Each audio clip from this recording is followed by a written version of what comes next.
Well, I guess the first thing that everybody probably asks you off of your last campaign, why run for governor now of Oregon? Well, I think with the economy being where it is and jobs being where they are, you can't ask for somebody that's got better background and experience than I do. When I'm with people, I'll often say, how many of you know somebody that's out of work? Everybody raises their hand. Every single person does. I think it's the first time since the Great Depression that you have that.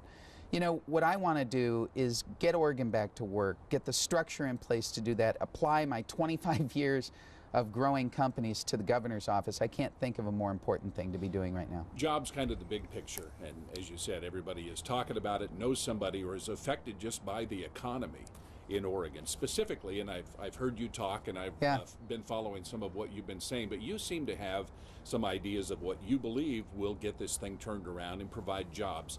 Basically, what are they? Well, we've got to get back to using the assets that we've got. I mean, we have all of these assets. We've got timberland, ranch land, farmland, we have hydropower, we have water, and we're not using those assets. Trees are the greenest building product known to man. I mean, why we don't position them that way, why we don't use them that way. They're miraculous in how they grow. They suck oxygen in one side. They're solar powered. They produce the greenest building material known on Earth. Why don't we use them that way? Why don't we talk about them that way?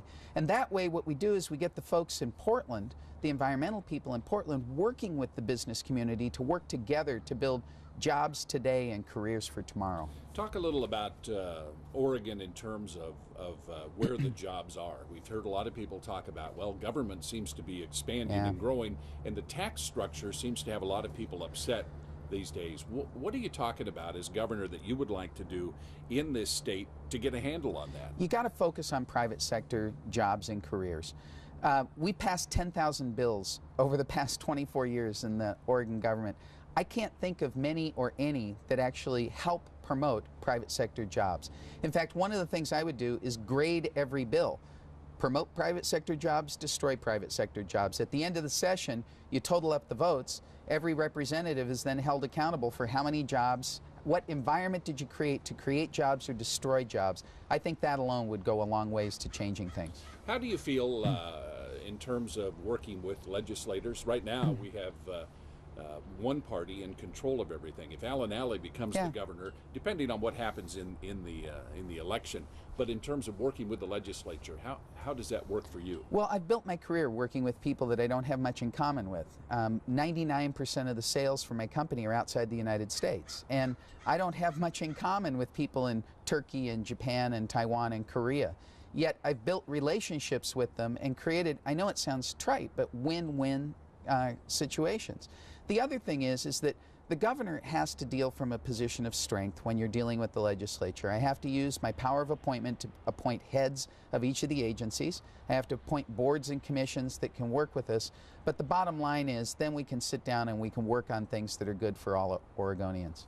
Oregon, it's been since Vicatia sent a Republican to the governor's office. What makes you think this is the time where Oregonians may decide to put another Republican in that office? Well, part of it is the issues are jobs, the economy, and growth in government spending. And that fits perfectly with my background and my platform. I think, you know, the other thing is that it has been 24 years. We've atrophied to the point where I think Republicans, Democrats, and independents want it.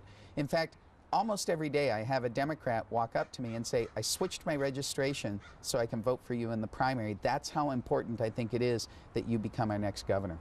And I know we followed you in your walk across the state. We've been following you with the debates as you go through a very crowded primary. What's your feeling as we get so much closer to people voting? Well, I said as I walked across the state, I felt a little bit like I was rolling the rock uphill last August, literally.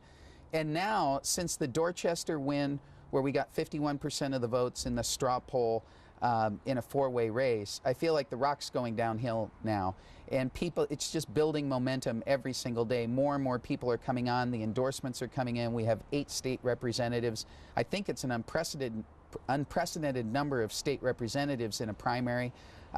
It's just been terrific, and I think it really is moving our way. I can feel that the momentum has swung since the Dorchester poll win. You've talked to a lot of people, but right now, if you could go up and knock on the TV screen or on the computer screen, what would you say to the average person out there who is getting their ballot and ready to vote to convince them that you're the guy whose name they need to check? Well, I'm going to turn to the camera and I'm going to say, if you know somebody that's out of work, raise your hand right now.